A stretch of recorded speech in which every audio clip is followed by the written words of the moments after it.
Bismillahirrahmanirrahim. Assalamualaikum warahmatullahi wabarakatuh. Bismillah walhamdulillah wassalatu wassalamu ala Rasulillah wa ala alihi wa sahbihi wa man tabi'ahu wa walah, amma ba'd.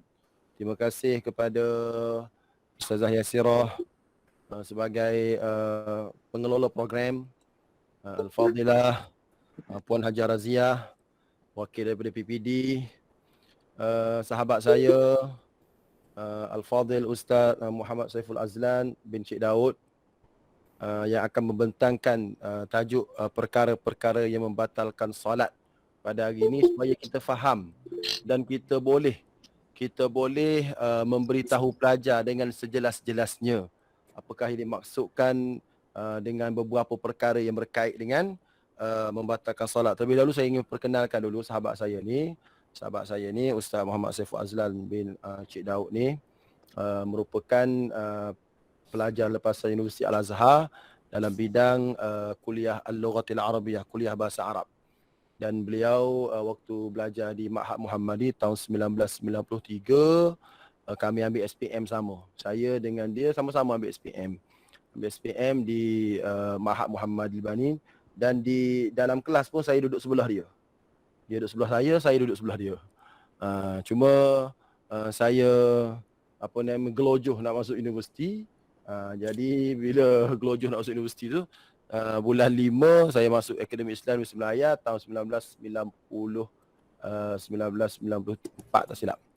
Ya, 1994 masuk Universiti Melaya. Jadi Ustaz Saiful Azlan meneruskan pelajaran di Ma'had Muhammadil Banin, dan dia menjadi pelajar terbaik negeri Kelantan, Darun Naim, dan pergi ke Mesir sambung pelajaran, dan dia dapat beasiswa di Kementerian Pendidikan Malaysia di Mesir. Kemudian habis kat Mesir sambung belajar di IPG untuk dapat diploma pendidikan, dan terus mengajar di negeri Selangor, Darul Ihsan. Dan beliau banyak membuat YouTube lah. Cikgu sekolah saya pun guna YouTube dia untuk mengajar PDPR ni, buka YouTube dia. Jadi hari ini dia akan bicarakan subjek tingkatan 1, silibus tingkatan 1, tajuk perkara-perkara yang membatalkan solat. Jadi insya-Allah kita sama-sama berikan perhatian. Saya dengan segala hormatnya menjemput dan mempersilakan Al-Fadil Ustaz untuk menyampaikan bimbingan beliau. Dipersilakan. Assalamualaikum warahmatullahi wabarakatuh. Alhamdulillah wassalatu wassalamu ala Rasulillah wa ala alihi wa sahbihi wa man da'a bi da'watihi ila yaumiddin. Amma ba'd. Terima kasih kepada sahabat saya Ustaz Rifki. Memang dia berada bersama saya dari dulu lagi. Begitu juga kepada Ustaz Yasirah, Puan Hajar Raziah, wakil PPD, Puan Hajar Raziah sebagai wakil daripada PPD Johor Bahru, tak silap saya. Jadi semuanya saya ucapkan selamat datang, dan insya-Allah pada malam ini kita bersyukur kepada Allah Subhanahu Wa Taala kita dapat bertemu, dan mudah-mudahan pertemuan kita pada malam ini akan memberikan hasil yang baik, akan dapat memberikan kefahaman kepada kita. Kemungkinan orang yang mendengar akan lebih faham daripada orang yang menyampai. Itulah kita hendaknya. Baiklah, kita akan teruskan pelajaran kita ataupun bacaan kitab untuk mata pelajaran tingkatan 1 ni. Tajuk yang diberi pada malam ini adalah perkara-perkara yang membatalkan solat. Admin, saya boleh share ke? Boleh. Kalau boleh share, saya nak share screen supaya kita lebih senang untuk belajar, lebih nampak. Saya pun taklah terkapai-kapai nak cari ke mana isinya, takut tak ingat ke mana bahagian mana isi dia. Baik. Kita akan bicarakan berkaitan dengan pelajaran 23. Pelajaran 23, dalam pelajaran 23 tu dia ada banyak isi. Ada banyak perkara. Tetapi kita ambil satu perkara sahaja, iaitu perkara yang membatalkan solat. Perkara yang membatalkan solat. Baik.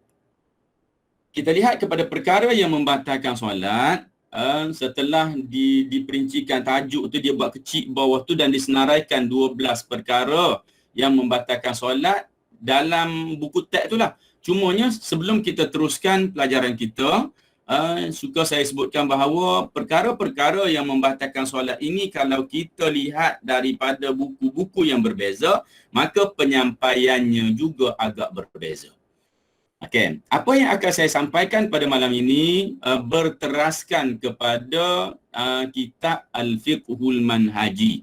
Okey, kita buat huraian kita berasaskan kepada fiqh manhaji. Berkebetulan pula jika kita lihat pada buku teks itu, mereka juga agak memang menjadikan fiqhul manhaji ini sebagai suatu rujukan asas. Suatu rujukan asas bagi mereka untuk menghasilkan buku teks ini. Jadi dalam fiqhul manhaji disenaraikan ada 9 perkara yang membatalkan solat. Dalam buku teks ini disenaraikan ada 12 perkara yang membatalkan solat. Ini perbezaan ini adalah berasaskan kepada cara penyampaian sahaja. Masing-masing melihat sama ada perlu atau tidak perlu nak masukkan isi-isi yang mungkin agak berbeza daripada satu buku kepada satu buku yang lain. Baik, kita terus kepada poin yang pertama. Perkara yang membatalkan solat yang pertama ialah berhadas sebelum salam pertama. Berhadas sebelum salam pertama. Jadi dalam buku fiqh manhaji disebut al-hadatsu qabla taslimatil ula. Hadas itu iaitu sebelum salam yang pertama. Di sini perlu kita faham bahawa solat kita adalah solat kita akan berakhir apabila kita menamatkan salam yang pertama. Selepas daripada tu dah dikira termasuk dalam perkara sunat. Jadi solat itu bermula dengan takbiratul ihram. Bila mana kita bertakbir, selesai takbir itu dikira permulaan kepada solat dan berakhir dengan salam yang pertama. Jadi dia kata apa? La farqa baina an yakuna dhalika amdan aw sahwan. Tak ada beza sama ada berhadas itu dengan cara yang sengaja atau dengan cara yang terlupa. Macam mana pun cara berhadas itu, maka tak kira sengaja atau tidak. Li fuqdani syartun min syurutis salah. Kerana apa? Kerana telah pun hilang satu syarat daripada syarat-syarat solat. Apa dia syarat solat tu? Wa huwa at-taharatu minal hadath qabla tamami arkaniha. Iaitu syarat solatnya mesti suci daripada hadas sebelum sempurna rukun dia. Jadi sebelum sempurna rukun dah pun hilang ataupun dah terbatal wuduk, maka batallah solat tersebut. Amma in ahdatha ba'da taslimatil ula wa qabla thaniyah. Adapun sekiranya dia itu berhadas sebelum selepas daripada salam yang pertama, sebelum salam yang kedua, faqad tammat salatuhu sahihatan. Maka solat dia itu sempurna dah dengan sah dah. Wa hadha mahallu ijma' inda jami'il muslimin. Ini merupakan suatu ijma', memang sepakat ulama dah. Tak ada dah perkara, tak ada dah pandangan-pandangan yang lain yang mana jika seseorang itu berhadas sebelum salam yang pertama, maka solatnya dikira terbatal.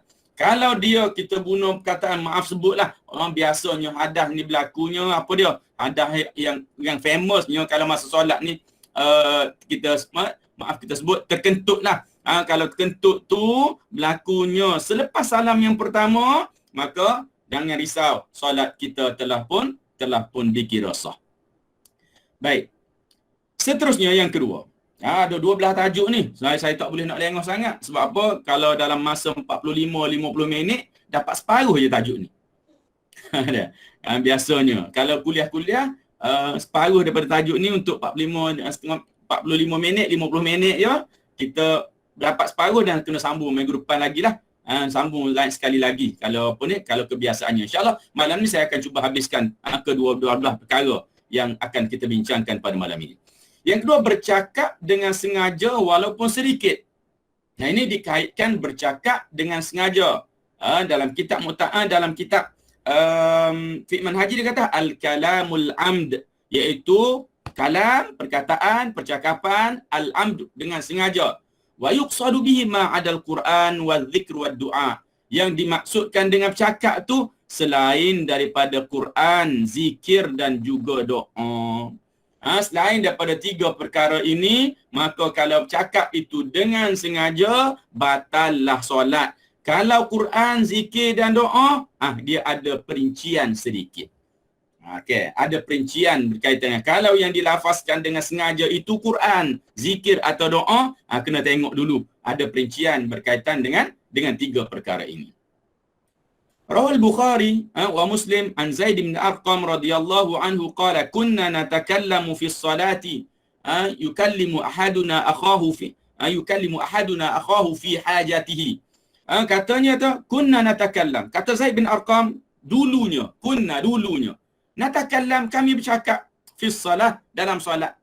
Yatakallamu ahaduna, seorang di kalangan kami bercakap dengan kawannya yang lain dalam keperluannya, dalam apa, dalam tengah solat ni. Masih tegur, tanya apa itu ini. Hatta nazalat hazihil ayah, sehinggalah turunnya ayat mana? Iaitu a'udzubillahi minasyaitonir rajim. Hafizu 'alas salawati was salatil wusta wa qumu lillahi qanitin. Surah Al-Baqarah ayat 238. Hafizu, jagalah kamu, 'alas salawati was salatil wusta. Solat kamu, khususnya solat al-wusta. Banyak tafsiran, kita tak nak pergi apa makna solat wusta. Sebahagiannya kata solat asar dan ada pandangan-pandangan yang lain. Wa qumu lillah, ni dalil dia. Tempat yang kita nak ambilnya, wa qumu, berdirilah kamu, lillah, kepada Allah, qanitin, dalam keadaan khusyuk. Maka katanya fa umirna bis sukut, maka dengan itu kami diperintahkan agar diam ketika mana kami menunaikan solat. Jadi tak boleh bercakap dengan perkataan selain daripada 3 perkara itu dengan sengaja. Baik. Riwayat daripada Imam Muslim daripada Muawiyah bin Hakam As-Sulami radhiyallahu anhu bahawa Nabi sallallahu alaihi wasallam qala lahu, berkata kepadanya, waqad sammat atisan fi salatihi. Sesungguhnya dia jawab orang bersin dalam solat dia. Dia jawab orang bersin dalam solat dia. Bila ada orang bersin, hajum, dia pun jawab yarhamukallah. Okey. Lalu Nabi SAW menyatakan bahawa inna hadhihi salah la yasluhu fiha syai'un min kalamin nas. Sesungguhnya solat ini tak sesuai dengan sesuatu pun daripada kata-kata manusia. Innama huwa tasbih. Solat ni jenisnya adalah dia ada tasbih di dalamnya. Wa takbir, ada takbir. Wa qiraatil Quran. Ya, innahu at-tasbih wa at-takbir wa qiraatul Quran, dan baca Quran. Ada tasbih, ada takbir dan ada bacaan Al-Quran. Okey. Wa uddal kalamul ladzi tabtulu fiha as-salah, dan dikira termasuk dalam kalam, termasuk dalam perkataan-perkataan yang membatalkan solat ialah benda yang ma'lufa min harfain. Dia tu terdiri daripada 2 huruf. Fasa'idan atau lebih. Daripada 2 huruf atau lebih, kalam itu daripada 2 huruf atau lebih. Wa illam yufham minhu makna, sekalipun tidak boleh difahami makna. Au kana yu'abbiru anhu biharfin wahidin idza kana lahu makna, ataupun dengan 1 huruf saja tetapi memberi faham. Contoh apa? Contoh yang banyaknya dalam bahasa Arab lah. Iaitu contoh kalimah qi. Okey, iaitu fi'il amar daripada perkataan al-wiqayah. Maksud dia jagalah. Dia sebut sepatah je. Waqati jadi. Okey. Dan i daripada al-wa'yu. Jadi i sahaja. I jadi fi daripada al-wafa. Jadi perkataan ini walaupun sepatah-sepatah, dengan perintah berhati-hati, jaga, apa namanya, semua ni walaupun sepatah tapi dia memberi faham. Bila mana perkataan itu memberi faham, maka ia akan membatalkan solat. Amma in takallama nasiyan, ataupun kalau sekiranya dia bercakap tu lupa, annahu fi salah, kerana dia tak ingat dia tengah solat, au kana jahilan li tahrimihi, ataupun dia tak tahu bahawa bercakap tu tak boleh. Tapi kena syaratlah li qurbi ahdihi bil Islam, kerana dia ni baru je masuk Islam. Fa yu'fa an yasiril kalam, maka dimaafkan daripada itu perkataan yang sedikit. Sebab apa? Dia terlupa dan dia tercakap, ataupun dia tersalah cakap, ataupun memang dia tak tahu. Dia ni mesti benda tu kalau sedikit masih dimaafkan. Wa huwa ma lam yazid ala setiap kalimat, iaitu dianya tidak boleh lebih daripada 6 kalimah. Maksudnya di sini ialah seseorang itu apabila dia sedang solat dan dia bercakap, perkataan itu adalah daripada bukan selain daripada tasbih, takbir, qiraah Quran apa semua ni, dia bercakap dengan perkataan yang boleh memberi faham, maka batal solat. Okey, kalau tidak, dia 2 huruf yang membatalkan solat. 2 huruf tu kalau tidak perkataan yang memberi faham. Yang kalau satu patah tu yang beri faham pun batal juga solat. Tapi kalau tersalah cakap, ataupun kita ambil andaian bahawa seseorang itu dia melatah. Dia latah. Bila dia latah ni keluarlah banyak patah lah keluar daripada mulut dia. Banyak tu tak sampailah 6. Contohnya bila dia tengah solat, cicak jatuh depan dia, maka dia pun cicak. Baru 4 patah. Batal tak? Tak batal. Sebab apa? Sebab itu bukan dia sengaja. Dia tak sengaja sebut tu. Walaupun dia bila mana dia tak sengaja, maka solatnya tidak batal kerana tak lebih daripada 6 patah perkataan. Saya nak buat contoh 6 patah pun tak pandai jugalah. Kena buat ayat panjang-panjang pula jadi 6 patah. Sebenarnya payah juga tu nak dapat 6 patah perkataan secara tak sengaja masa solat. Paling-paling mungkin kalau kata tak ingat mana pun, bila mana kita solat orang tanya kunci mana? Atas almari. Baru kita ambil 2 atau 3 lah, atau 2 patah baru. Jadi belum lagi batal solat dengan syarat kita tidak sengaja melafazkan perkataan tersebut. Okey. Dalam bab ini, dalam bab bercakap dengan sengaja ini, kalau kita perincikan lagi, jika seseorang itu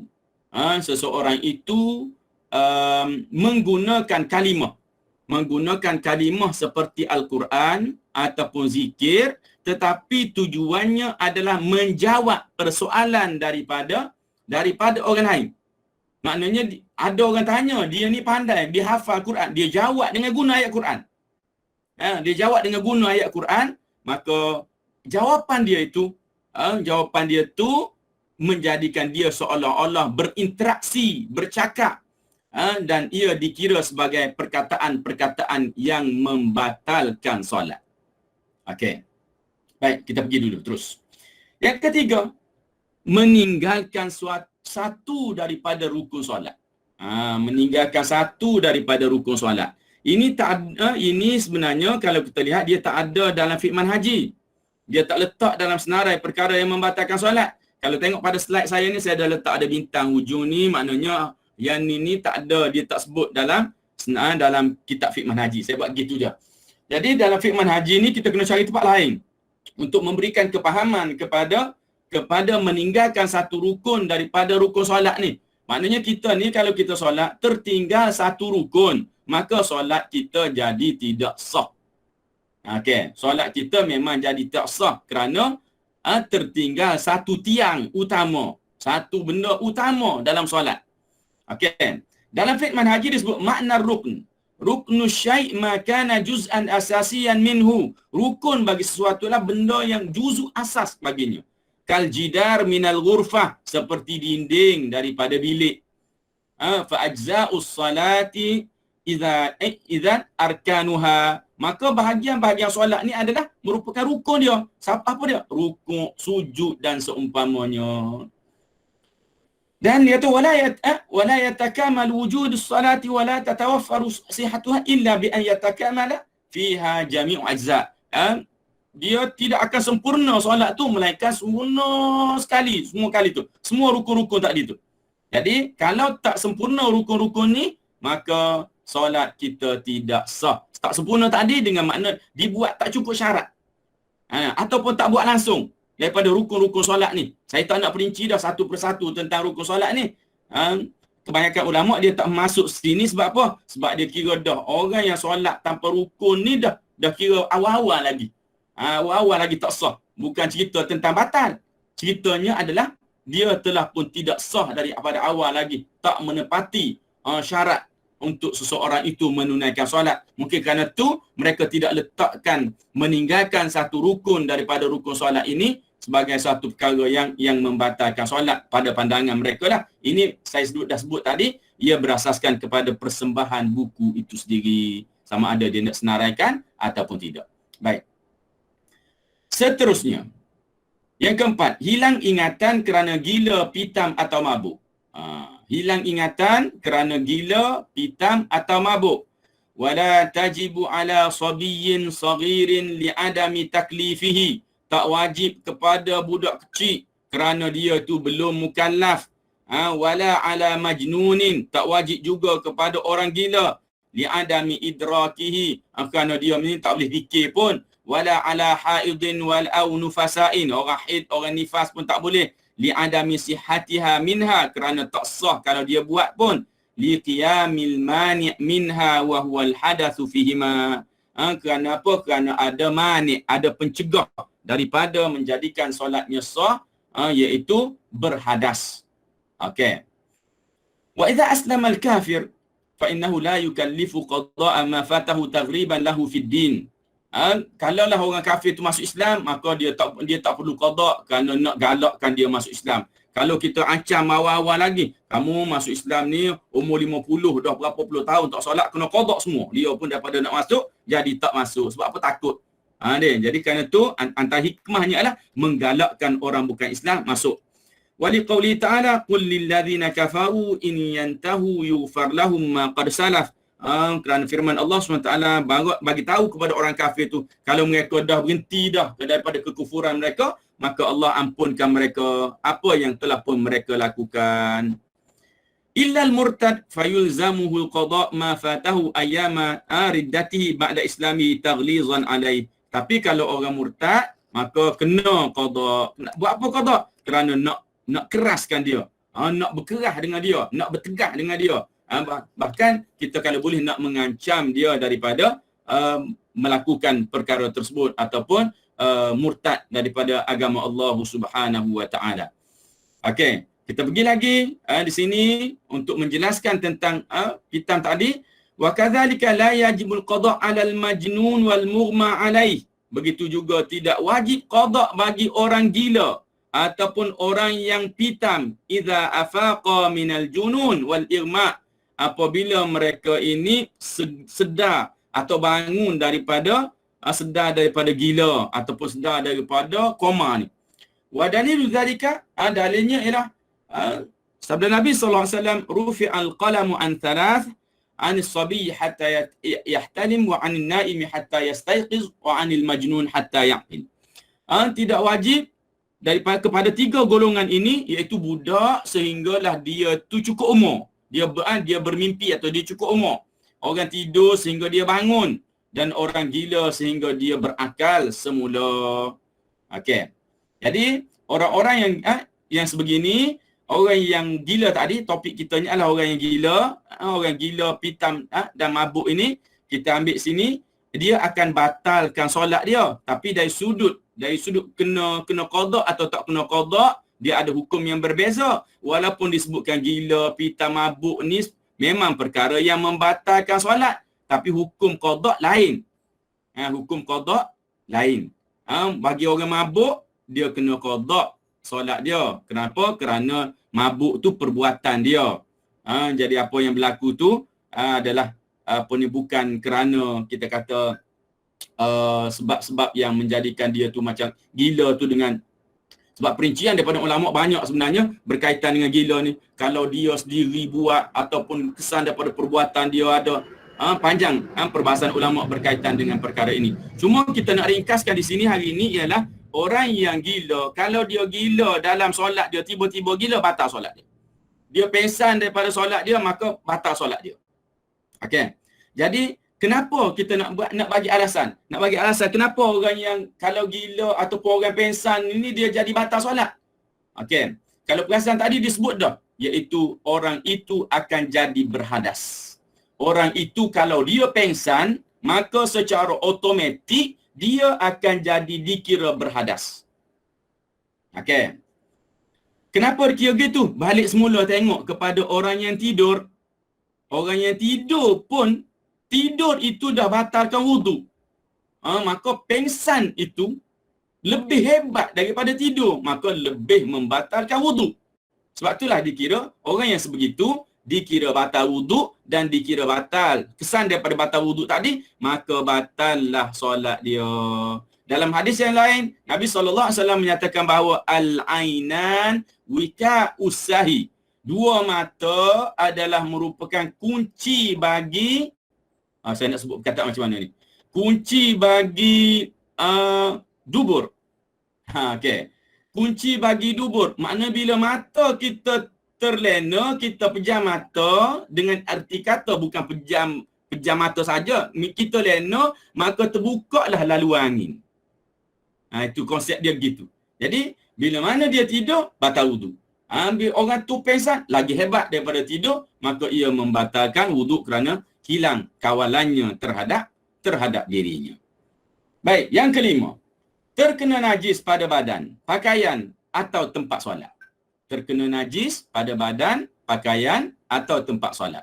Dalam kitab disebut mulaqatu najasatin li thawbin aw badanin, bersentuhan najis dengan pakaian atau badan.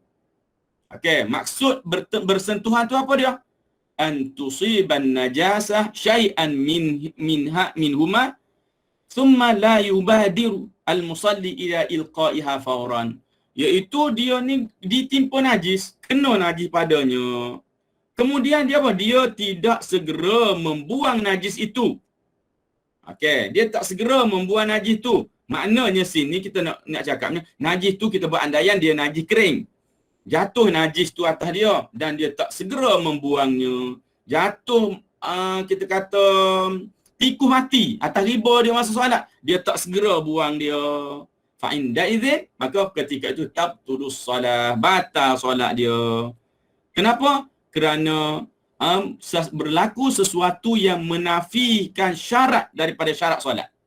Ternafilah salah satu daripada syarat solat, iaitu taharatul badan. Syarat solatnya ialah suci badan, wathawb, pakaian, minan najasah, daripada najis.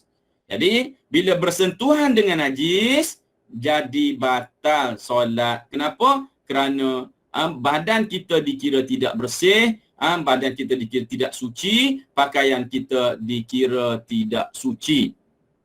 Baik. Fa in asabathu najasah bi ilqa'i rih aw nahwihi wa tamakkana min ilqa'iha anhu fawran bi an kanat yabisatan lam tabtul salatuhu. Kalau sekiranya dia ditimpa najis, macam saya kata tadi, jatuh tikus atas riba dia dan dia boleh buang segera, dan kebetulan najis itu pula najis yang kering, tak ada melekat apa-apa pada dirinya, pada pakaiannya, maka tidak batal solatnya. Okey. Jadi terkena najis pada badan, pakaian atau tempat ini bukan sahaja dengan makna sentuh sahaja jadi batal, akan tetapi kena najis itu melekat pada seorang atau tidak dibuang apabila jatuh pada pakaian atau pada badannya. Tapi kalau kita tengah solat, contohnya solat tengah padang, tiba-tiba burung berak kena atas kepala, tak ada arah lah. Sebab apa? Memang tak boleh buat apa dah. Dia berak tu kena pada kita, bukan berketul yang tak lekat pada kita dah. Habis kena dah kita. Jadi nak kena berhenti basuh di situ, solat menjadi batal. Kenapa? Kerana bersentuhan dengan najis, sama ada pada badan ataupun pada pakaian. Manakala saya selitkan sedikit, manakala pada tempat, contoh kita solat di atas satu sejadah besar. Hujung sejadah tu ada najis. Kita solat tempat yang tak kena najis, tapi atas jadah tu lah. Maka itu tidak dikira berhubung dengan kita. Tidak dikira bersambung, bersentuhan dengan kita. Kenapa? Kerana tempat ni dia lain sikit daripada tubuh badan dan juga pakaian ini. Baik, tetapi okey dah habis itu. Saya tak nak sambung lebih daripada itu lagi, nanti takut tak sempat habis tajuk kita ni. Baik. Yang keenam, pergerakan anggota besar 3 kali berturut-turut. Al-fi'lul kathir wal maqsudu bihi al-fi'lul mukhalifu li af'alis salah. Yang dimaksudkan perbuatan yang banyak ini ialah perbuatan yang bertentangan dengan perbuatan solat. Bukan termasuk dalam perbuatan solat. Bi syarti an yakthura wa yatawala. Syaratnya dia tu banyak dan berterusan. Dia banyak dan juga berturut-turut. Kenapa? Kerana dia itu bertentangan dengan peraturan solat. Wa dhabitul kasrat salas harakat fasaidan. Dan tanda banyak itulah 3 atau lebih. Okey. Tanda pada mualatnya apa?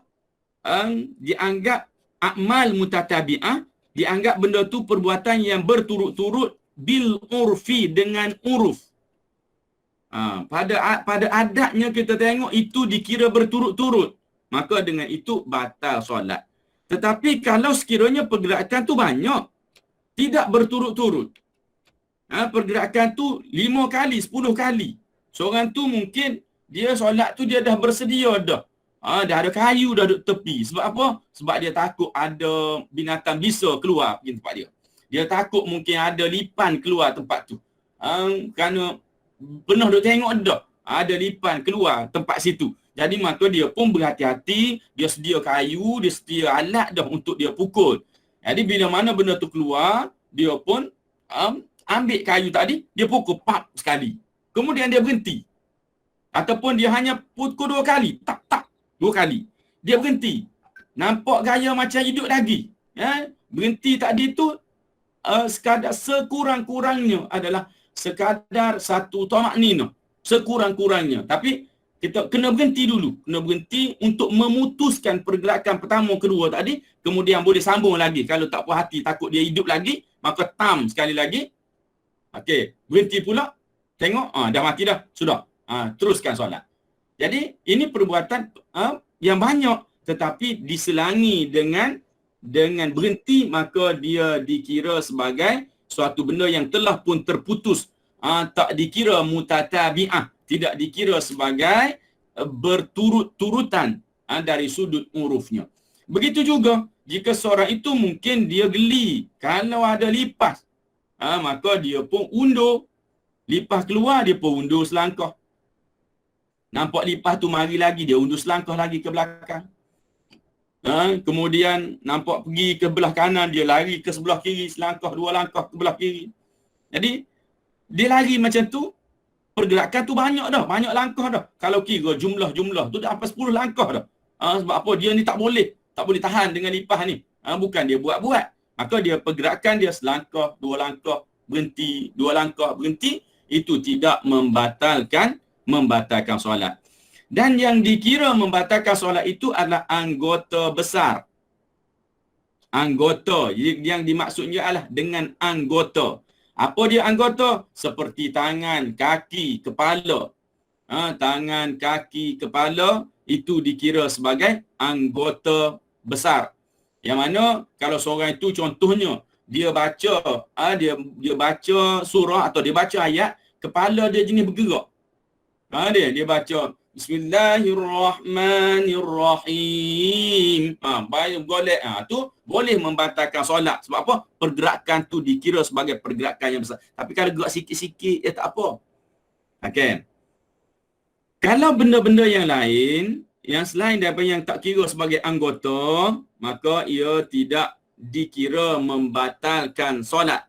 Tidak dikira sebagai membatalkan solat. Seperti contohnya seseorang yang kita kata badannya lembek, dia besar, gemuk, lembek. Bila mana dia rukuk atau dia sujud, ada bahagian pada badan itu bergerak. pada bahagian badan dia tu kan. Bila bergerak tu, itu tidak dikira sebagai anggota. Yang kira anggota tu macam saya sebut tadi lah. Anggota besar seperti tangan, kepala, kaki tu. Itu dikira sebagai anggota besar.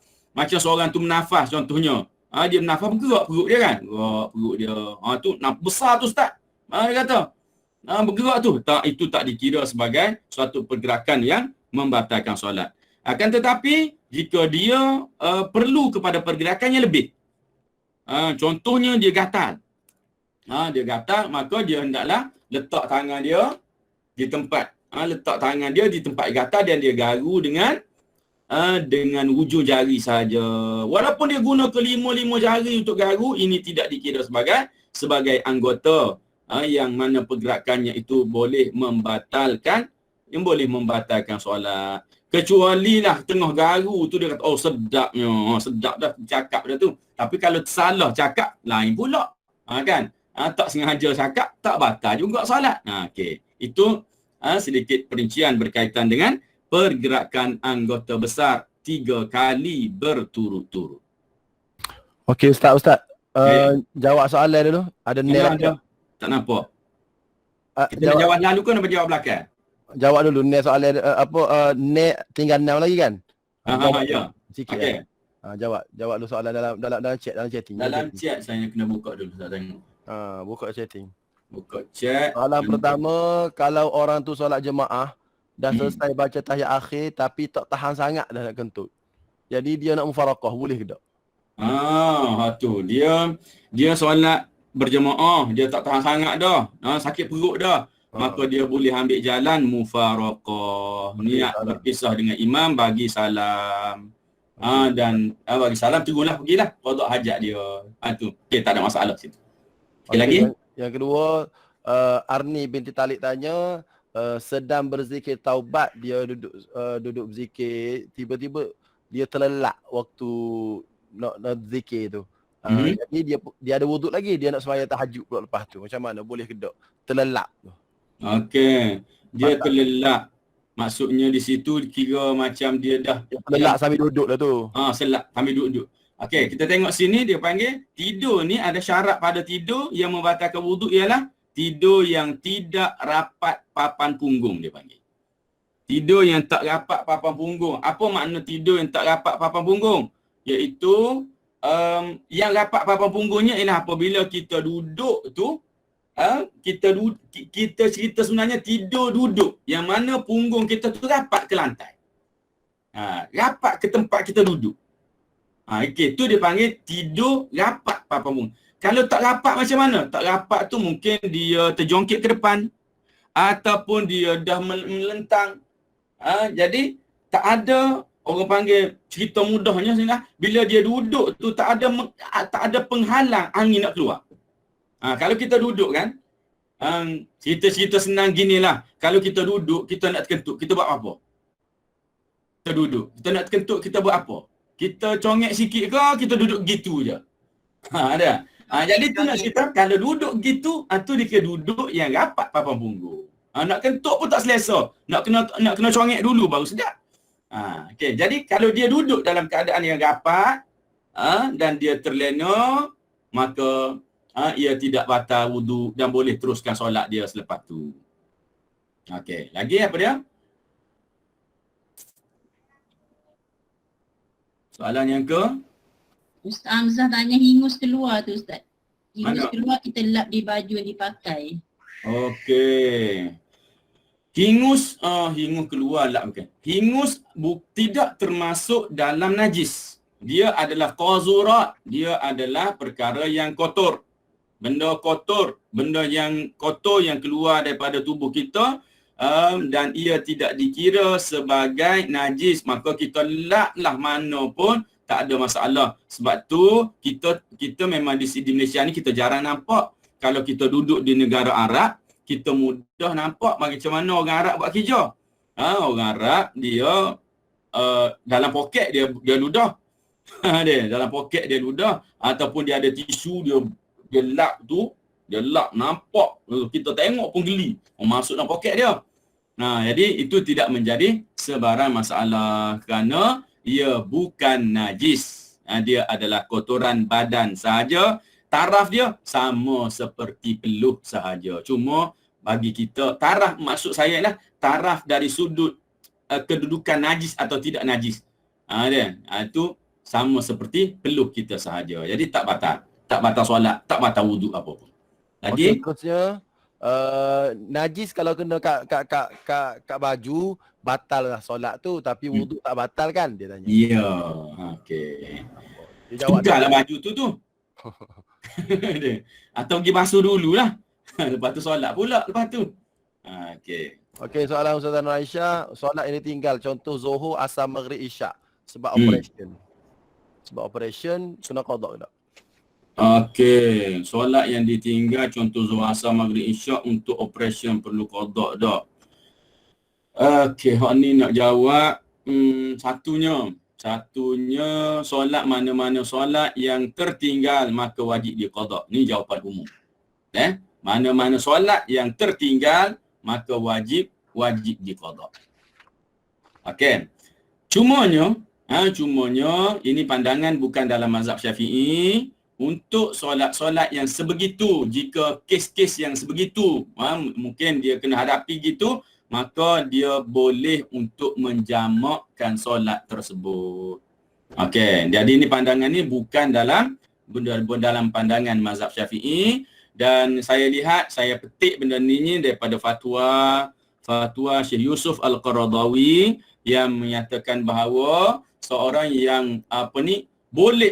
itu boleh untuk menjamak solatnya. Jamak ya, bukan campur qasar. Jamak kalau 4-4-4-3 dia jamak solat dia tu, walaupun bukan kerana sebab musafir atau bukan sebab-sebab seperti kita kata musafir ke hujan ke, kalau kita mazhab kita ni musafir lah. Maka kes-kes yang sebegini dia kata pada dasarnya dia kata ada suatu hadis daripada Ibn Abbas menceritakan bahawa boleh untuk kita menunaikan solat secara jamak ini walaupun tanpa sebab yang kita sebutkan sebelum ini. Okay. So kenapa boleh buat gitu? Adakah perlu kepada sebab-sebab untuk kita menunaikan solat secara demikian? Maka dihuraikan di situ sebenarnya tidak ada sebab. Tidak ada sebab. Cuma huraian yang saya menariknya adalah huraian daripada Syekh Qaradawi. Dia kata boleh seseorang itu menunaikan solat tersebut secara jamak, bukan qasar, tetapi katanya janganlah ia dijadikan seperti adatnya. Mana jangan acap lah, jangan acap. Juga terdapat huraian para ulama untuk seorang itu kalaupun dia nak beramal dengan perkara tersebut, maka carilah waktu-waktu yang dia rasa terdesak. Dia rasa ada keperluan untuknya. Jadi saya sebut begitu kerana saya nak tarik jawapan tersebut kepada doktor ni. Nak tarik jawapan tersebut kepada doktor yang mungkin nak buat operate, nak operate orang sakit ni, dan kes itu mungkin berlanjutan, dia tak boleh nak tinggal, maka dia boleh guna kaedah jamak ini bagi menyelesaikan masalah solat dia. Okey, baik Ustaz. Soalan ni juga berkait dengan solat tadi, dia bagi tahu dia ni operate. Dia tu pesakit. Dia operate. Bukan doktor, dia operate. Jadi operate tu Zuhur, Asar, Maghrib, Isyak ni dia dibius. Bila dia dibius Zuhur tu, katalah operate pukul 12 masuk operate. Start 12 operate, lepas tu Zuhur, Asar, Maghrib, Isyak tu dia duduk dengan ubat bius lagi. Dan dia buat bius lagi. Bila mana sedar, dia kena qada ke tak qada solat dia. Soalannya. Okey, jawapan dia kena qada. Okey, beres. Okey, jawapan dia kena qada. Kenapa? Kerana kalian dikatakan tidak qada itu apabila seseorang itu dia dalam tempoh tak sedar tu agak lama. Wallahualam, kalau Ustaz Rizky boleh tambah jika ada khilaf dalam masalah ni. Apa yang saya ingat ialah yang dimaksudkan dengan tak qada tadi tu bila lama. Contoh orang tu koma lama. Jadi menimbulkan satu masalah bagi dia untuk mengqada solat-solat tersebut. Tapi jika yang tertinggal itu hanya beberapa waktu sahaja, maka bila mana dia sedar dan dia sihat semula, maka dia dipertanggungjawabkan untuk mengqada solat-solat tersebut. Cumanya kewajipan mengqada solat-solat itu tidaklah secara fauri. Tidaklah secara kita kata segera untuk dia buat. Dia diberi ruang waktu. Diberi ruang waktu untuk dia mengqada solat tersebut, dan jika dia menunda untuk qada pun, menundanya itu tidak dikira sebagai satu dosa. Dia berbeza dengan orang yang tidur. Orang yang tidur sedadah subuh. Dia sedar dengan as-salatu khairum minan naum. Sekejap lagi dah dia pun tidur lagi, sedar-sedar pukul 9 pagi. Maka orang ini wajib baginya untuk qada fauriyan, segera. Bangun, dia tak boleh dah buat lengah-lengah dah. Dia kena terus pergi ambil wuduk, bersihkan diri dia dan solat. Qada solat yang ditinggalkan itu. Kenapa? Kerana dia dah sedar di dalam waktu, tetapi dia meneruskan tidur dia, menyebabkan terlajak sampai habis waktu. Okey, ada apa nak tambah tadi? Cuma bab tidur ni, dia bius ni sama ada dia ni dianggap koma atau tidur. Kalau tidur, Nabi sebut man nasiya an salatin, man nama an salatin aw nasiha falyusalliha idza dzakaraha. Ya. Maknanya kalau dianggap tidur, dia kena qada lah. Kalau bius tu dianggap tidur. Tapi kalau bius tu dianggap sebagai koma, maka alim ulama kita letak kalau dalam mazhab Hanafi kena sehari koma, barulah tak kena qada. Kena sehari dulu, sehari koma. Berarti kalau koma setakat 2-3 waktu, kena qada lagi. Contoh dia accident pukul 10. Lepas tu pukul 7 tu sedar daripada koma, 7 malam. Maknanya dia kena qada lagi. Tapi kalau koma tu lebih daripada sehari, dia tak perlu qada. Tapi mufti wilayah Persekutuan dalam fatwa dia anggap orang koma ni kalau 3 hari. 3 hari, mufti wilayah Persekutuan ambil pandangan kalau seorang tu koma 3 hari, dia wajib qada. Tapi kalau koma lebih 3 hari, dia tak wajib qada. Dia kira koma sungguh tu. Cuma saya timbulkan pula persoalan kepada mufti baru ni, kalau orang itu ditidurkan kerana COVID, mungkin dia ditidurkan lama sampai 10 hari, adakah dia kena qada balik 10 hari tu. Jadi sekarang jawab mufti Johor jawab, dia akan bawa kes ni ke dalam apa nama? Ke dalam jawatan kuasa fatwa kebangsaan untuk dibicarakan. Sebab adakah orang yang ditidurkan intubate tu dianggap koma atau dianggap tidur. Kalau dia anggap tidur, dia kena qada sebab tidur. Tapi kalau dia anggap koma, dia tak kena qada sebab 10 hari dia koma tidur. Jadi benda tu belum lagi diputuskan. Sebab saya tanya 2-3 minggu lepas dah. Tanya, dia kata dia boleh awak. Okey, itu apa nama yang boleh kita bincangkanlah. Okey, boleh kita kongsi. Seterusnya soalan seterusnya, Alio Basi lagu mana? Hok najis. Hok tubik perut, hok bobot keluar mulut. Okey. Yang dimaksudkan dengan Alio Basi yang najis tu adalah hak keluar daripada perut. Kalau sekadar duduk leleh hai mulut tu tak dikira Alio Basi lagi, tu tak sempat basi lagi. Maka tak jadi najis lagi dah. Kita air mulut baru, air liur baru. Mana tu baru nira, bukan tuak lagi. Bukan tuak lagi lah. Okey. Baik. Terlelap duduk bersandar, batal ke wuduk? Duduk bersandar. Tunggu. Okey, rasanya dia jawab dah juga tu dengan penjelasan kita tadi. Duduk rapat. Kata dia yang akan jawab sebenarnya, bukan kita. Kalau dia duduk tu rapat, bahagian bawah lalu angin dia tu rapat dan tersangkut, maka tak batal wuduk. Tak batal wuduk. Kalau dia duduk bersandar, tapi bersandar tu lebih dah. Sandarnya. Sandar tu macam nak tidur dah, macam baring dah, maka itu batal wuduk. Okey, seterusnya ada kahak dalam mulut. Ada riuk, orang panggil riuk. Kohok. Dia tu nak guana dia telah. Adakah dianggap batal sebab dianggap makan? Ya, batal. Kerana dia dikira sebagai benda asing.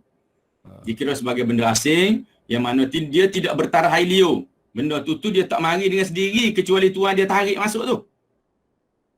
Tuan dia tarik masuk dalam mulut tu. Jadi kerana tu maknanya dia sudah keluar daripada makhraj khaw. Dia keluar daripada tempat duduk dia. Okey. Jadi batal kalau dia telan batal. Caranya buka poket. Buka poket. Masuk dah poket. Beres. Seterusnya sujud Lepas tu gerak jari. Sujud waktu zikir je gerak jari. Jari tak apa, tak batal kan. Okey, tak ada masalah. Okey, Jawab saya dah. jawab dah tu. Kalau kita memang hari-hari solat duha, tiba suatu hari kita terlepas waktu dah zuhur. Boleh tak kita qada solat sunat duha? Qada solat sunat. Boleh tak di luar waktu? Ustaz Akif jawab. Boleh. Boleh. Kalau ikut kepada solat apa nama ni? Solat Dia Qabli kaedah yang dia, ba'di ya. Kalau jika kita tertinggal, maka kita dibolehkan untuk kita qada.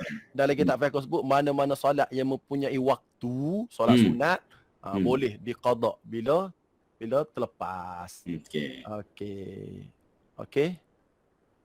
Soalan seterusnya tentang selagi belum selesai qada solat fardu, kita tak dibenarkan solat sunat. Betul tak kaedah ni? Namun kalau kita solat juga, solat sunat, maka adakah kita dikira derhaka dan berdosa? Sebab mudah dicakap tak bayar hutang tapi nak buat benda sunat. Boleh ke tidak? Ya. Yang ni anda jawab dah dulu saya. Ya ada kan. Ini pun ada berbagai pandangan ulama juga, tapi kita ambil beginilah. Kita ambil hak kira agak muktadil dari sudut cara pengamalannya. Bukanlah kita tidak dibenarkan untuk menunaikan solat sunat pada ketika tu. Tambahan pula solat sunat yang kita nak buat tu adalah merupakan solat sunat berwaktu. Contoh ginilah, kami orang tu ada solat yang dia tak qada lagi. Tiba bulan Ramadan nak solat tarawih. Adakah dia tu tak boleh solat tarawih? Sebab apa? Sebab dia tu ada banyak solat fardu yang dia tak qada lagi. Maka dengan itu dia boleh untuk menunaikan solat tarawihnya itu, tetapi dalam masa yang sama dia kena berusaha untuk mengqada solat fardu yang telah pun ditinggalkannya itu. Yang jadi tak bolehnya ialah dia tak qada, buat keras itu je, tapi nak buat hak sunat-sunat saja. Tak ada usaha dia untuk dia qada, tapi dia meneruskan dengan solat sunat sahaja. Seolah-olah orang tu dia berhutang dengan kawan dia. Hutang tak nak bayar langsung, tapi jumpa dia bayar minum, belanja air, belanja air gitu je. Hutang tak bayar-bayar dah 40 tahun dah. Maka ia tidak dibenarkan untuk dia buat gitulah dalam keadaan dia mampu untuk qada, tapi dia tak qada, tiba-tiba dia nak buat solat-solat ataupun ibadat-ibadat sunat yang lain. Okey, soalan seterusnya. Kalau terlewat solat subuh dulu ke baru solat sunat? Boleh tak? Okey, terlewat solat subuh tadi. Bukan terlewat ni terlewat luar waktu ke atau dalam waktu? Jelas dulu. Contoh subuh habis pukul 7. Jadi dia pun nak semayang lah. Dia bangun katalah pukul 6.45. Sempat lagi dia semayang sunat subuh.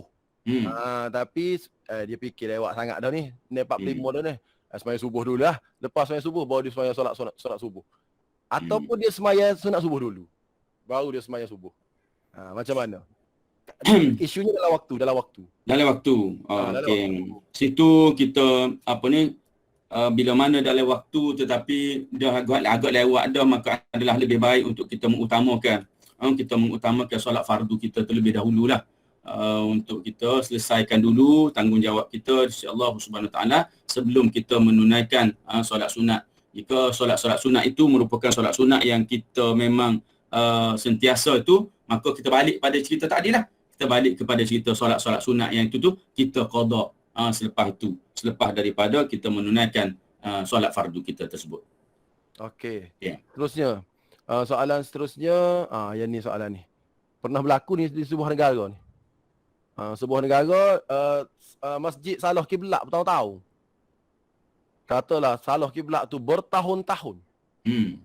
Kemudian barulah sedar kiblat salah. Adakah kena qada belaka bertahun-tahun? Ni saya tak berani jawab. Pagi Ustaz Rifki lah. Dan ni pernah berlaku di tak silap saya di Turki, tak silap saya. Dia check balik dia sebab dia lifuqdani syartain juga. Yang ni kita jawab yang depan lah. Tak berani ni jawab. Tak berani juga. Okay. Masalahnya ialah sebelum tu memang tak tahu. Selepas tu baru tahu. Kalau dia tak tahu semua tak apa. Ya. Sebab dia tahu lepas tu. Kalau beberapa waktu saya berani jawab. Kena qada. Namanya kau tahu. Kalau tahun-tahun saya tak berani jawab. Tu. Okey. Saya pun tak boleh kalau sikit-sikit berani jawab boleh buat. Okey, seterusnya kucing duduk atas jadah. Atas jadah bukan atas tuai dia ni, bukan atas orang. Tapi najis kering ada terlekat kat bulu kucing tu. Ni bukan kucing lah maksudnya. Ya. Ini kita kira najis kucing lah ni. Dia kalau kucing sahaja tak ada masalah. Kerana kucing ini dianggap sebagai binatang yang suci. Rasulullah SAW pernah berwuduk dengan air yang diminum oleh kucing. Air itu dalam bekas. Tak cukup 2 kullah. Mana air dalam baldi kecil je. Kucing pergi minum. Jilat-jilat. Minum tu dia jilat je lah. Dia kucing minum tapi air tu Rasulullah guna untuk berwuduk. Tidak, maknanya kucing itu tidak najis. Tapi dalam kes ini, kucing tu ada najis. Daripada dia, maka berbalik kepada kes kita atas tadi, iaitu mulaqatun najasa pada badan atau pakaian. Tu di sejadah Ustaz. Sejadah pula dah. Sejadah tu tak kena kita lah kan? Tak kena. Tak kena balik. Okey, minta maaf. Sejadah tu semacam saya udah tadi lah, tempat. Tempat tu tidak kena pada kita. Asalkan kita jangan sentuh rapat dengan dia sudahlah. Okey, dia duduk atas sejadah bermaksud dia berada pada tempat dan jangan bersentuh dengan kita. Okey Ustaz tu dia tanya soalan orang perempuan, orang lelaki bolehlah keluarkan kahak dalam dalam poket orang perempuan macam mana? Lagi boleh. Kain telekung tu besar. Tak ada masalah sebab tak najis. Lipat sikit kain tu kan. Lepas gitu. Nak telan jadi makan pula. Okey baik. Baru ni Ustaz. Baru ni. Ada 7 lagi. Ada 7 lagi. Ada Ustaz sambung terus. Okey, boleh. Yang ke-7, berdehem, ketawa, menangis dan seumpamanya hingga zahir 2 huruf. Baca dulu tadi kan? Yang ni kan? Belum. Belum. Tadi bahagian bercakap. Ni berdehem, ketawa, menangis dan seumpamanya hingga zahir 2 huruf. Okey. Dhabitnya tak nak baca dah ni. Dia ni kenalah benda ni benda 4 perkara ni hendaklah zahir padanya 2 huruf. Yang mana wa lam yakuna mufhamaini. Bukaan tu wa'in. Wa illam yakuna mufhamaini. Walaupun dia tu tidak boleh difahami, tapi kalau 2 huruf maka jadi batal solat. Tapi kalau sekiranya satu huruf tidak dipahami, tak batal. 1 huruf dipahami, maka batal. Sama huraiannya sebagaimana dalam bab bersuara atau bercakap dalam solat. Adapun senyum, maka tidak batal solat. Begitu juga zikir dan doa. Idza qusida bihi mukhatabatun nas fa innaha tabtun. Zikir dan doa ni kalau kita guna dia untuk bercakap dengan manusia lain, untuk berhubung ataupun dialog tu dengan orang lain, maka ia jadi batal juga. Okey. Kama idza qala lil insan yarhamukallah li'annahu yu'tabar inda izin min kalamin nas. Orang bersin, maka dia jawab yarhamukallah. Batal. Wa salatu la tasluhu lahu kama alimta. Dan solat ni tak sesuai untuk benda-benda yang begitu. Adapun jika seseorang itu dia tegur imam. Dia tegur imam ketika imam salah. Tu macam dialog lah juga tu, seolah-olah dia salah, dia tegur. Makmum tu tegur. Maka itu tidak membatalkan solat. Walaupun di situ ada sedikit khilaf yang mana sebahagian ulama kata kena sertakan ucapan subhanallah kita yang masa kita tegur tadi tu dengan zikir, bukan semata-mata tegur. Tapi sebahagian yang lain kata oleh kerana Nabi suruh, ada dalam hadis Nabi suruh kalau imam salah cara nak tegur dia ni adalah dengan menyebut subhanallah. Okey, habis. Yang ke-8, makan atau minum. Ustaz. Ya. Anak nak tambah sikit lah. Apa dia? Mudah faham lah. Contoh perkataan 1 huruf dalam bahasa Melayu. Maknanya kan kalau bercakap secara sengaja, kalau kalau 2 huruf satu huruf yang difahami. Ha. Ialah satu huruf yang difahami. Dia bercakap sengaja. Satu huruf yang difahami, contohlah yang ni saya belajar. Contoh tengok semayang, bini tanya, anak kucing duduk mana Bini tanya anak kucing duduk mana. Dia guna satu huruf je. Ni. Nu bagi bawah. Nu bagi bawah. Ni. Ataupun dia baca tu. Tu bagi depan. Tu. Batal. Sebab satu huruf yang difahami. Okey, satu huruf yang difahami. Walaupun kadang-kadang kita tengok macam dua juga tu. Mungkin kita, tapi itu diangkat satu. Sebab kalau eja dengan bahasa Rumi, tawa. Bahasa Jawi. Tapi eja dengan bahasa Arab. Sebab bahasa Arab tadi sebut contoh qaf bagi bawah. Ya. Jadi untuk fahamnya, ta bagi depan lah. Tu. Ataupun ya. Contoh kan, tengah duduk semayang. Mak panggil. Atau ayah panggil, Rifki, ya. Ya bagi atas saja. Tapi difahami. Maka batal. Sebab satu huruf yang difahami. Itu isu satu huruf yang difahami lah. Sebab nak mengajar pada orang budak, kalau dia tanya satu huruf yang difahami tu macam mana Ustaz? Kita pun cakap qi, ai, fi. Letih lah budak tak faham lah. Qi, ai, fi tu apa? Itu apa sikit tambahan. Okey, teruskan Ustaz. Okey, sini pun sebenarnya patutnya saya kena tambah juga sikit. Saya kena tambah iaitu apabila orang tu dia keluar perkataan-perkataan daripada mulut dia. Contohnya batuk, tapi batuk tu kenapa? Maghluban ala amri. Dia ni makna dia kalah dengan diri dia. Dia kalau boleh tak nak batuk, tapi batuk juga, keluar juga. Maka tu tidak batal. Tak batal. Kadang-kadang juga berlaku berdehem. Berdehem tu mungkin berdehem tu bukan dengan sengaja dia nak berdehem. Dan tanpa dia ingat bahawa perkara tersebut adalah tidak boleh, sebenarnya boleh kawal lagi. Dia tak boleh lagi kalau dia tak berdehem pun. Tapi dia tidak ingat bahawa itu semuanya satu larangan. Tiba-tiba dia dia buat jadi itu belum lagi membatalkan solat. Begitulah juga kalau kita solat berikut imam. Kalau kita dengar imam tu berdehem, kita anggaplah bahawa dia pun sama macam kita. Berdehem dia tu adalah bukan disengajakan. Dia berdehem dulu baru dia ingat bahawa tak boleh berdehem ni sebenarnya. Berdehem ni boleh membatalkan, boleh batal solat, tapi dia buat dulu seolah-olah dia ni ghalibun ala amri. Dia jadi tak boleh nak kawal diri dia daripada berdehem tadi. Jadi soalan ni banyak juga orang tanya ni. Kalau kita dengar tu imam berdehem ni, jadi batal solat dia Ustaz. Boleh tak kita ikut dia? Jadi jawapan selamatnya ialah kita anggaplah bahawa perbuatannya itu tidak disengajakan. Okey, habis itu. Makan atau minum? Makan atau minum ini li'annahuma yatanafayani ma'a hay'atis salati wa nizamiha, kerana ianya bertentangan dengan keadaan solat. Rupa bentuk solat dan undang-undang solat tu bertentangan. Jadi wahaddul mubtil min zalikal lil muta'ammidi, had yang membatalkan bagi makan dan minum iaitu ay qadri min at-ta'am aw syarb mimma mahma kana qalilan. Kadar makanan tu walaupun sikit. Okey, dia walaupun sikit, kalau dia telan tu sengaja, batal solat. Lekat celah gigi tu sikit sangat je, dia telan sengaja, batal solat.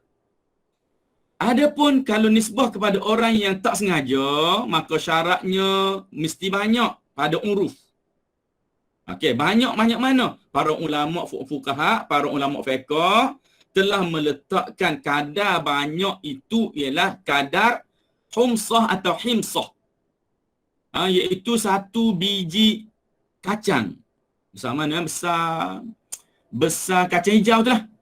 Tu besar kacang hijau tu. Kacang hijau tu jangan kacang hijau yang kita rendam besar, ada kacang hijau yang belum kita rendam tu. Yang belum masak tu, besar tu lah lebih kurang. Falau kana baina asnanihi baqaya min ta'amin tu. Banyak salah dari sudut tu. La yablugh hadzal qadr. Tidak sampai kepada kadar itu. Malah tapi dia telan ma'arri duna qasdin. Dia telan dengan lidah, dengan air liur dia tanpa dia niat. Maknanya tak sengajalah dia telan.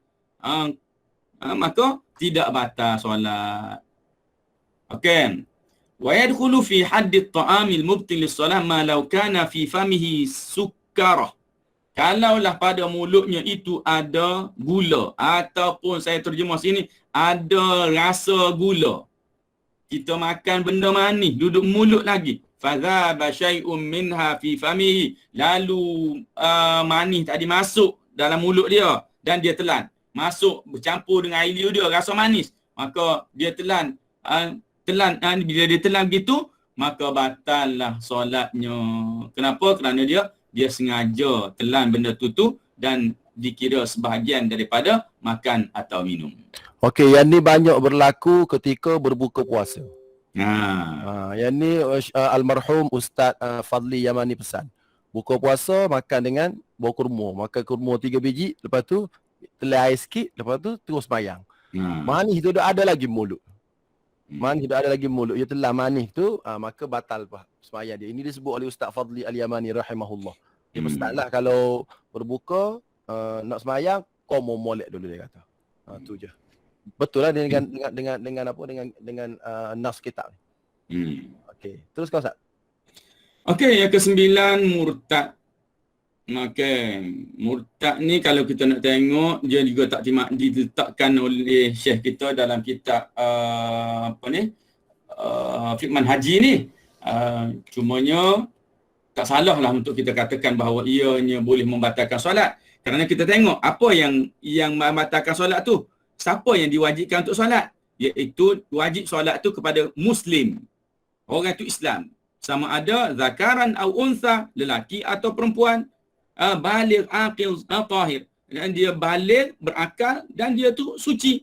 Maka kita ambil sini. Yang wajib solat itu adalah Muslim. Okey. Fala tajibu ala kafir. Maka tak wajib kepada orang kafir. Wujub mutalabah biha fid dunya, wajib untuk kita tuntut dia buat atas dunia. Kalau dia buat pun tak sah juga. Jadi tak sah solat untuk orang kafir. Tetapi walau bagaimanapun mereka akan dituntut juga di akhirat kerana tidak solat ini. Dihukum juga di akhirat kerana tak solat ini. Kenapa? Kerana mereka boleh je nak solat, masuk Islam solat. Sepatutnya gitu. Tapi mereka tak solat. Jadi bila mana ditanya, ma salakakum fi saqar? Qalu lam naku minal musallin. Bila ditanya kenapa, apa yang menyebabkan kamu ni masuk ke dalam neraka saqar? Mereka menjawab, lam naku minal musallin. Kami ni tidak termasuk dalam kalangan orang yang solat. Wa lam naku nut'imul miskin. Kami juga tak bagi makan kepada fakir miskin. Wa kunna nakhudu ma'al khaidin. Kami pun masuk sembang ke apa ke, dalam orang yang tak kenal dengan Islam, kami pun masuk sekali, sembang sekali. Wa kunna nukadzibu biyaumiddin. Kami juga mendustakan dengan hari kebangkitan, hari akhirat, hatta atanal yaqin, sehingga datanglah kepada kami yakin. Apa dia yakin sini? Mati. Jangan terjemuh yakin tu dengan yakin terhadap satu perkara. Al-yaqin di sini maknanya sehingga mati mereka berada dalam keadaan begitu. Mereka tidak beriman kepada Allah Subhanahu Wa Taala, tapi mereka dimasukkan ke dalam neraka saqar. Kenapa? Kerana mereka tidak solat. Padahal kalau tengok kepada struktur ayat ini menunjukkan bahawa orang itu bukan dari kalangan orang Islam. Baik, terus. Berpaling dada daripada arah kiblat. Berpaling dada daripada arah kiblat, istidbarul qiblah. Kerana istiqbaluha syartun asasiyun min syurutis salah. Kerana menghadap ke arah kiblat ini merupakan syarat asasi. Sawa'un ta'ammada dhalika wa adarahu syakhsun. Sama ada lari dada dia tu daripada kiblat tu kerana sengaja ataupun dipusing oleh orang lain. Illa annahu fi halatil amdi, melainkan pada keadaan dia sengaja memusingkannya ke tempat lain, ke selain daripada arah kiblat tu, itu batal solatnya. Tetapi dalam keadaan dia terpaksa atau dipusing oleh orang lain, dia duduk dalam saf yang rapat, tiba-tiba ada orang yang nak celah dalam saf tu, nak masuk, nak lari, nak keluar, nak pergi ke belakang masjid ke. Jadi orang tu tolak dia, larilah dada dia daripada arah kiblat, tapi dia pusing cepat-cepat.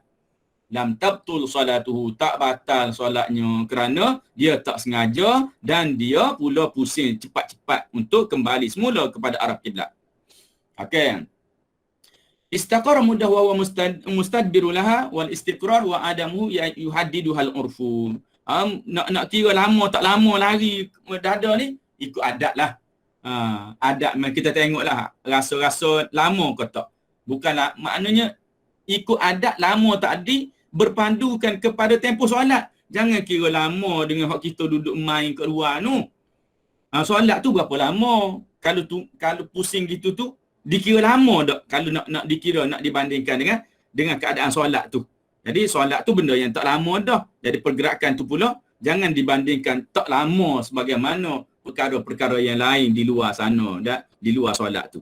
Jadi bila mana seorang tu, dhabit dia ni apabila dia tu dipusingkan dadanya daripada arah kiblat oleh orang lain dan dia bersegera untuk meluruskannya, tak batal. Tapi kalau dia pusing sendiri, walaupun sekejap, batal solatnya. Okey. Ke-11. Inkishafu syai'in minal aurah. Terbuka sesuatu daripada aurat. Iaitu terbuka aurat dengan sengaja. Dalam buku teks tu disebutkan gitu. Okey. Wa qad arafta haddal aurah bin nisbati li kullin minal mar'ati war rajuli fi sholati amma in kashafa biduni qasdihi fa in asra'a fa sataraha fawran lam tabtun wa illa batalat. Aurat tahu berlaku dah ya. Aurat tahu berlaku dah, tak kena cerita dah. Tapi dia kata kalau terbuka biduni qasdin, tanpa sengaja dia. Fa in asra'a fasataraha fauran. Jika dia cepat-cepat tutup macam kes kiblat tadi lah. Dia tutup segera, lam tabtul, tak batal. Wa illa batalat, tapi kalau dia lambat maka batal. Li fuqdani syartin min syurutiha fi juz'in min ajza'iha. Kerana hilang satu syarat daripada syarat solat. Okey, di sini kita kena perinci sedikit. Sebab apa? Terbuka aurat ini kalau perbuatan itu dengan sengaja maka batal terus solat. Okey, terbuka. Maknanya sini saya nak kata bukan terbuka lah, buka aurat dengan sengaja. Macam tak sesuai nak bubuh Yeah. Jadi buka aurat dengan sengaja batal solat. Walaupun sekejap. Tapi kalau terbuka, terbuka dia kena sekejap je. Kalau kita tutup terus, maka tak batal. Kalau dibiarkan, maka jadi batal. Contoh, bila mana kita solat dengan pakaian yang kita pakai, kita tengok lepas solat pakaian kita itu berlubang. Sahlah bahawa nampak aurat kita masa kita solat, maka solat kita dikira sebagai tidak sah. Solat tu tak sah. Sebab apa? Solat dalam keadaan aurat yang terbuka. Jadi sini saya pun tengok hari tu terbuka aurat dengan sengaja, macam nak kata tak berapa nak tepat ikut bahasa buku. Tapi bila kita tengok, para ulama pun bercerita bahawa buka dengan sengaja ni dia nak highlightkan perbuatan buka dengan sengaja batal. Kalau terbuka sekejap tak batal. Tapi kalau terbuka tu lama batal. Contoh selalu saya bawa dengan anak-anak sekolah ialah dia solat pagi-pagi. Budak-budak lelaki dia solat pagi-pagi nak pergi sekolah solat subuh, 2 rakaat subuh tu, pada rakaat kedua dia rasa sejuk. Dia pun tengok ke depan, zip tak tutup rupanya. Dia zip tak tutup. Jadi saya kata dengan dia, dengan anak-anak pelajar, jangan cepat-cepat nak tutup, nak pegang zip, nak tarik naik cepat-cepat, nanti bala lain pula kena. Dia. Jadi solat tu apa? Solat tu dah batal dah. Tutup aurat tu, tutup zip tu, solat semula. Kerana solat yang tadinya dia telah dikira tidak sah kerana dalam keadaan tidak menutup aurat. Okey. 12. Berniat untuk memberhentikan solat atau berubah niat. Taghayyurun niyyah. Berubah niat. Okey. Ay ya'zima 'alal khuruj minas solah. Dia ni berazam nak keluar daripada solat. Ataupun dia sangkutkan. Atau dia sangkutkan, dia taklikkan. Dia taklikkan keluarnya daripada solat itu dengan satu perkara. Okey, dia syaratkan dia nak berhenti solat tu dengan satu perkara. Macam mana? Ini dia berazam. Contohnya tengah solat dia berazam nak berhenti dah solat, maka okey, batal. Ataupun dia sangkutkan nak berhenti solat tu dengan perkara yang bakal berlaku. Contoh dia kata kalau orang tu call, sebab call ni penting. Ni dia duduk tunggu lama dah ni call ni. Tiba-tiba masa dia solat. Dalam masa dia solat tu dia kata, dia rasa dalam hati dia, kalau orang tu call aku nak berhenti. Ada. Aku nak berhenti solat. Maka perbuatan dia yang mentaklikkan, dia mengaitkan berhenti solat tu dengan suatu perkara itu, menjadikan solatnya tu batal ketika itu juga. Okey. Kalaupun dia masih lagi, dia tu pada rakaat pertama, telefon bunyi rakaat kedua. Pada rakaat pertama ketika mana dia berazam untuk nak jawab telefon tadi tu, itu telah pun membatalkan solatnya. Okey. Jadi ujung saya tak baca. Wa illatu butlani shalah bidzalika, kenapa jadi batal? Anna salata la taslu illa bi niyyatin jazima. Solat ini tidak boleh melainkan dengan niat memang nak kena sudah dia. Wa hadzal qasd aw al azm yatanafa fi ma'an niyyatil jazima. Kita ada niat nak berhenti tadi tu bertentangan, berlawanan dengan niat jazimah yang sepatutnya ada pada diri kita. Adapun kalau seseorang itu hanya rasa taraddud, iaitu rasa teragak-ragak, sekejap je teragak tu. Bila ada orang call, telefon bunyi, dia teragak. Lepas tu dia pun terus, aku nak solat, aku nak teruskan solat. Maka itu belum membatalkan solatnya. Dia setakat ada sikit rasa mula-mula tu, masa bunyi mula-mula tu, dia ada rasa macam taraddud situ, ada rasa ragu situ, tapi dia jazamkan terus niatnya itu untuk dia menyudahkan solat, maka itu belum membatalkan solatnya. Okey, jadi ini kita dah habis 12. Ada soalan lagi yang boleh kita jawab kerana kita dah sampai kepada 10.20 dah ni. Okey, Ustaz, saya nak jawab sikit soalan berkaitan dengan qada solat yang silap kiblat bertahun-tahun. Okey. Okey, jawapannya adalah tak perlu qada sebab jumlah solat sebanyak sangat. Kata Dr. Zulkifli Al-Bakri ketika menjawab soalan 40% rumah di Selangor tak tepat kiblat. Ada satu kes dulu. Jadi orang tanya dia kata sebab dah lama dah ni, dia kata maka menyusahkan tak wajib qada, dia kata. Memang duk berasa nak jawab gitu tak berani. Itulah saya pun nak jawab gitu juga. Tapi dia pula kalau 2-3 waktu kena qada dia. Ya, okey. Betul dah, tapi kita pun yalah, tapi saya tengok dah dalam ni, dalam irsyad fatwa pun ada. Macam ya, terima kasih. Okey. Alhamdulillah. Jawab dah selesai dah, tak ada hutang kita ni. Okey, mohon penjelasan Ustazah Nur Aisyah binti Syafi'i, hukum orang lalu di hadapan orang yang sedang solat. Dan macam mana cara orang yang solat nak elak orang lain lalu di hadapannya. Yang ni Ustaz syarah bab sutrah sikit. Ya. Kena ada sutrah apa semua. Okey. Kita sepatutnya kita nak solat ni kita kena adakan sutrah di hadapan kita. So, apa dia sutrah? Sutrah ni secara mudahnya adalah penghalang. Penghalang yang mana kita letak satu benda sekurang-kurangnya tinggi tu berapa Ustaz? Kaki lebih, 2 kaki. Tinggi tu mesti ada ketinggian dia. Saya lupa berapa ketinggian yang dia letak. Tapi sekurang-kurangnya kita letak satu benda macam ada bongkok di hadapan kita tu, supaya nak menghadkan ini ruang yang kita nak solat, dan minta kita berharap agar tak ada orang lalu. Tak ada orang lalu di pertengahan di antara kita. Kita solat tadi. Yang terbaiknya adalah kita solat tu menghala ke arah macam tiang ke, dinding ke, berdekatan tu, supaya orang yang nak lalu lalang tadi tu tidak terhalang dengan solat kita. Dengan kita solat situ. Tapi kalau kata kita solat tu depan pintu, depan pintu tu tak fair lah. Tak sesuai lah untuk kita nak katakan bahawa orang tak boleh nak lalu depan kita. Walaupun di sini dalam bab melalu di hadapan orang solat ini, dulunya di peringkat awal dulu ada hadis yang mencegah ataupun yang menyuruh kita, para sahabat dulunya, apabila orang nak lalu maka hendaklah dia tahan.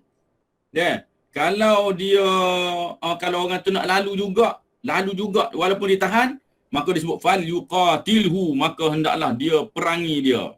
Ataupun yuqatil mana boleh kata bunuh. Ini kalau kita lihat ini hadis ni di awal Islam, awal-awal dulu. Jadi hukum itu tidak diguna pakai. Jangan tersalah bila kata tengok jumpa hadis ni mana sampai pun kena bunuh ni orang yang lalu lintas di hadapan orang yang solat ni. Tu tak lagi diguna pakai. Saya sebenarnya dah dengar satu kali tu saya dengar ada ceramah dekat rumah lah, masjid dekat rumah. Dia keluarkan hukum yang keras itu berdasarkan kepada hadis tersebut. Menyebabkan saya balik rumah, saya pun buka tengok kitab, rupanya tidak begitu. Hukum tersebut tidak lagi diguna pakai dengan makna ia telah pun dinasahkan. Bahkan seseorang yang solat, dia ni seboleh-bolehnya kalau dia solat ada orang nak lalu, dia tak menggunakan anggota pun untuk menghalang. Kalau seboleh-bolehnya untuk dia nak halang orang daripada lalu depan dia ni. Mungkin orang nak lalu tadi tak perasan dia ada solat situ. Caranya bagaimana? Mungkin dengan dia memperkuatkan bacaannya. Supaya orang yang nak lalu tadi tak jadi lalu depan dia.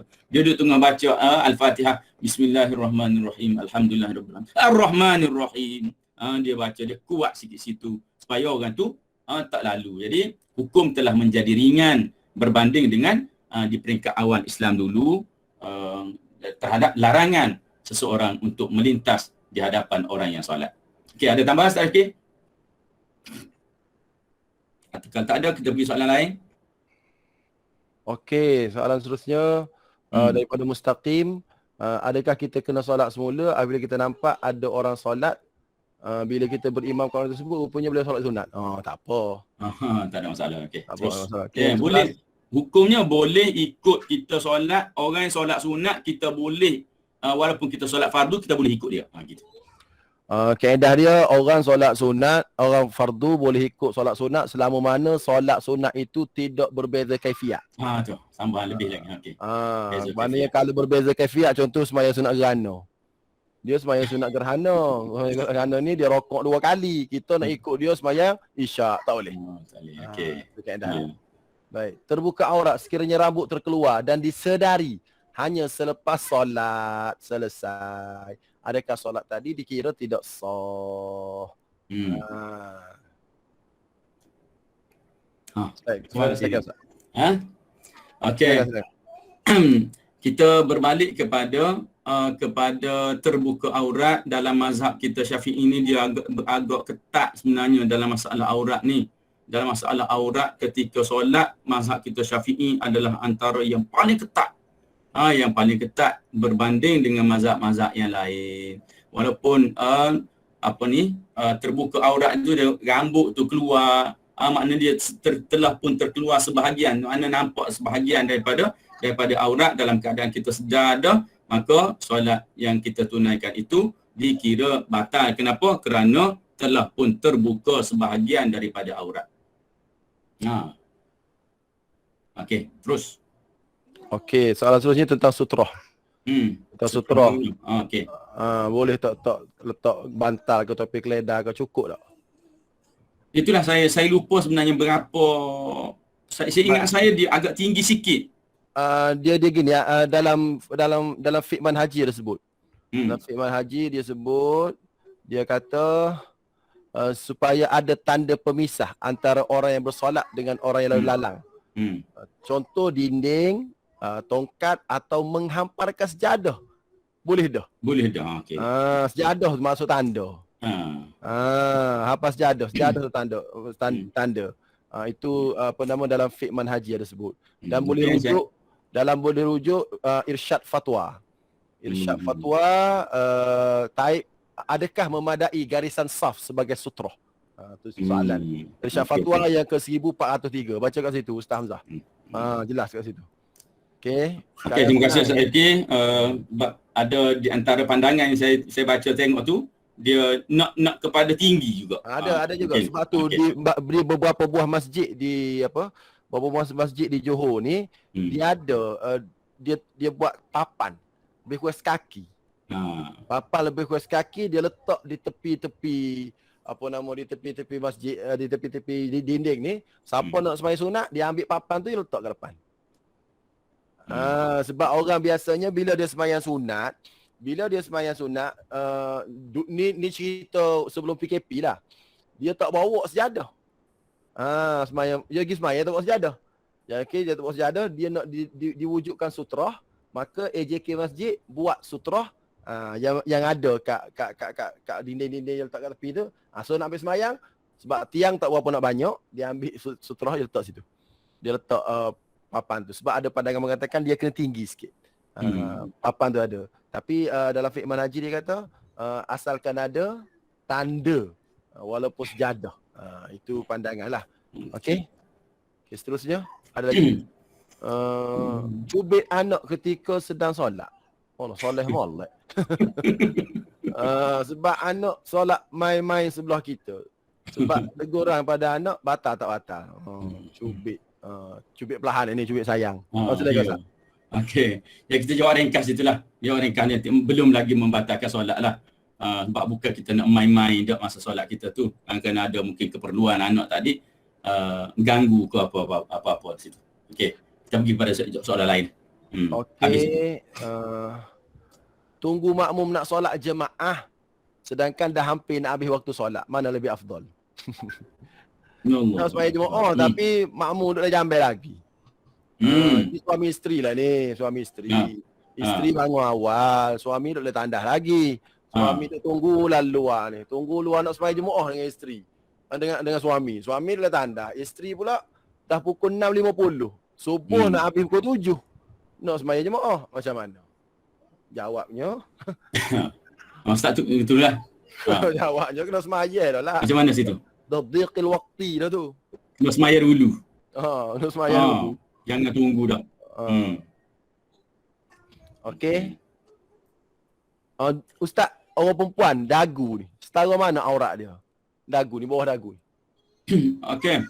Dagu adalah merupakan aurat. Walaupun disebutkan bahawa dagu tu termasuk dalam aurat kecil dipanggil. Okey. Apa makna untuk aurat kecil? Aurat kecil ni dalam keadaan kita duduk biasa-biasa ni dalam pergaulan harian, mungkin orang pakai tudung tu dia terbuka dagu dia. Terbuka dagu dia sikit tu tidak dikira suatu dosa lah bagi dia kerana terbuka dagu tu sikit. Kerana dagu ni dianggap sebagai aurat kecil. Tambahan pula dia tak nampak dah kalau orang tak pergi jenguk.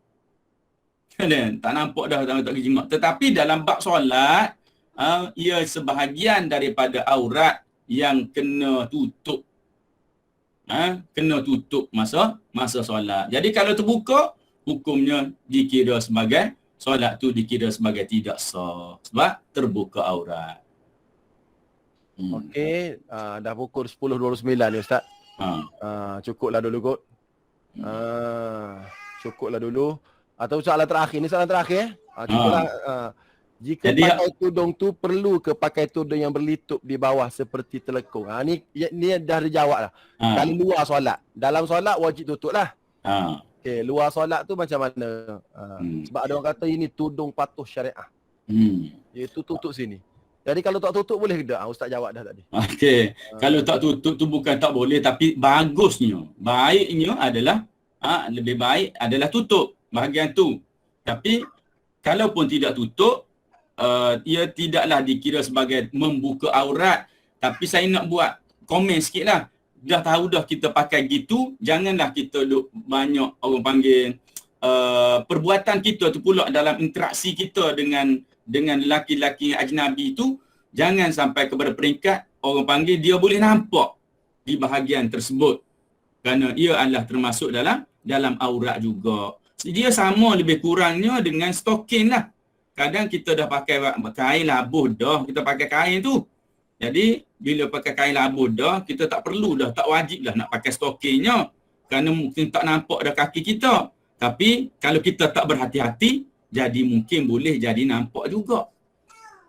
Bahagian tersebut. Sama juga di bahagian ujung lengan ni. Kita faham yang perempuan dia pakai baju tu dia tak ada butang hujung. Dia free gini je. Jadi kadang-kadang ada angin selok sikit sebanyak apa semua sekali tu. terbaiknya berbutang lah situ. Tapi kalau tak berbutang tu dia berhati-hati sedikit. Tidaklah dibebankan sampai dia kena butangkan tempat tu. Kerana nak tutup dia memang betul-betul gitu. Kalau tak buat gitu jadi berdosa. Tapi ini termasuk dalam keadaan kalau dia nak lebih cermat dalam dia beragama, maka dia buatlah tempat-tempat tersebut seperti dagu, lengan dan juga kaki tu untuk dia menghalang aurat dia tu terbuka bagi pandangan lelaki-lelaki yang ajnabi. Jadi saya nak sentuh satu perkara lagi sebelum kita tutup, iaitu berkait dengan ekor rambut, ujung ni. Ujung rambut ni, tepi, orang lelaki panggil side bang ni. Ni orang Kelantan panggil side bang ni. Jadi hak bahagian sini ini juga termasuk dalam bahagian muka. Termasuk dalam bahagian muka, selalunya isu dengan perempuan. Iaitu apabila dia berwuduk, rambutnya yang panjang ini disangkut di atas telinga. Lalu dia berwuduk, maka ada sebahagian rambut yang sememangnya dikira sebagai bulu muka.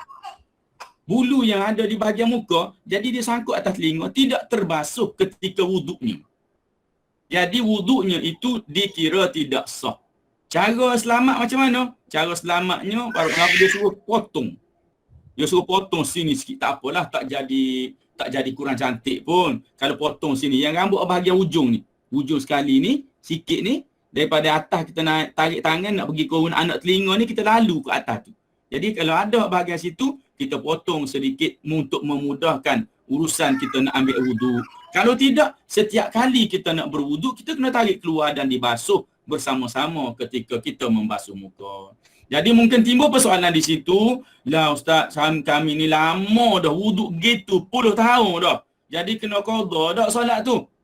Dia jawapannya tidak kena qada. Kenapa? Kerana dia termasuk dalam ghawamid fiqhiyah, termasuk dalam benda yang rumit. Banyak dah duk mengajinya, banyak dah duk belajar wuduk ni, tapi mungkin ustaz tak tercerita juga benda gitu. Dia kena detail-detail barulah tu keluar cerita tu.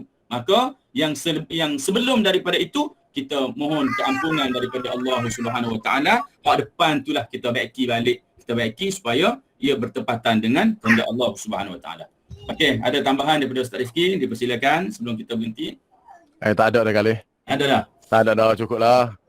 Video dah ni tengok mana. Anda tak apa. Cuma saya nak buat sedikit pengumuman lah. Banyak juga solat boleh terbatal, terutamanya dalam solat berjemaah bila tidak tahu undang-undang solat berjemaah. Itu undang-undang muafiq dan masbuk. Dia ada undang-undang khusus tu, muafiq dan masbuk. Jadi oleh kerana undang-undang khusus muafiq masbuk ni ramai orang tak tahu, maka kita buat program pada 11 September pukul 9 pagi. Yang mana program ni akan di-handle oleh Ustaz Saiful Azlan kerana dia tulis buku tajuk ni. Dia sendiri tulis buku tajuk Muafiq Masbuk dan setakat ni yang daftarnya 166 orang. 166 orang daftar. Jadi harap-harapnya ada lagi lah limit mungkin sampai 200 ke 250 ke tak apalah. Kan Google Meet sampai 250 tak.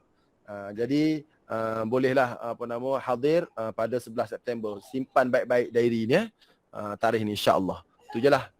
Saya rasa setakat tu sajalah apa yang kita dengar pada malam ini, insya-Allah. Minggu depan masuk pula dengan saya baliklah. Sebelum ni dengan saya dah Ustaz. Saya jadi minggu depan puasa pula. Tajuk puasa. Kita akan bincang tajuk puasa insya-Allah. Dan untuk kelas hari Selasa, surau saya pun minta lepas isyak. So biasanya hari Selasa kita buat lepas maghrib kan. Jadi hari Selasa akan datang kita buat lepas isyak. Lama sikit. InsyaAllah. Tu je lah. Okey. Terima kasih Ustaz. Semoga diberikan kesihatan, keberkatan ilmu. InsyaAllah kita jumpa lagi pada lain masa. Aqulu qawli hadha wa astaghfirullah li wa lakum. Wassalamualaikum warahmatullahi wabarakatuh.